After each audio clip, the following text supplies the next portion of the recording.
Welcome to the Tech Egg. Don't get scrambled. Enjoy the video.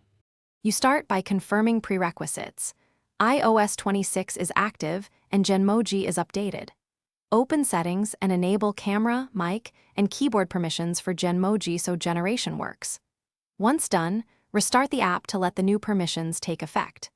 Next, sign into or create your Genmoji account and enable predictive suggestions in the keyboard settings.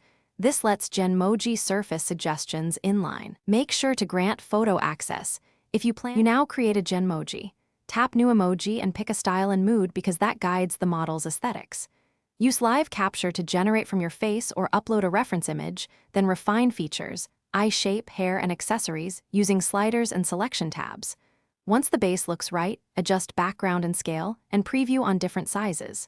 Don't rush. Small tweaks change silhouette and legibility. Export presets let you save as PNG, sticker, or keyboard-ready asset. Choose what fits your workflow. You finish by exporting your Genmoji to the keyboard or files, then enable it for quick access. Test in Messages and other apps to confirm transparency and size look correct. If the sticker appears cropped, re-export at a larger canvas. If the keyboard isn't showing, make sure Genmoji is enabled in Settings General Keyboard.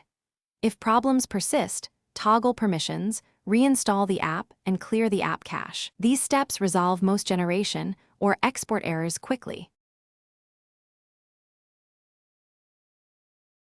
Thanks for watching. Consider subscribing if I helped unscramble your problems.